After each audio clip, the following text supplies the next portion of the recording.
পরকালের উপরে ভিত্তি করে, আখিরাতের উপরে ভিত্তি করে আল্লাহ রাব্বুল আলামিন যত কথা বলেছেন, মওতের কথা, কবরের কথা, হাসরের কথা, সিরাতের কথা, মিজানের কথা, জাহান্নামের কথা,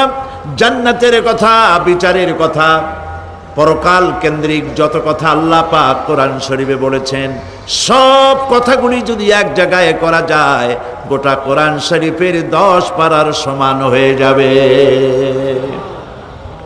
সম্ভবত কোরআনে কারিমের এমন কোন রুকু, এমন কোন পাতা নাই যেখানে আকারে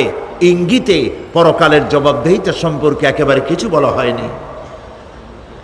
এই পরকাল কেন্দ্রিক কথাগুলির কারণেই সেই জামানার চোর, ডাকাত, ছিনতাইকারী, ধর্ষণকারী সব হেদায়েত হয়ে গিয়েছিল, আর মানুষগুলি পৃথিবীর সর্বশ্রেষ্ঠ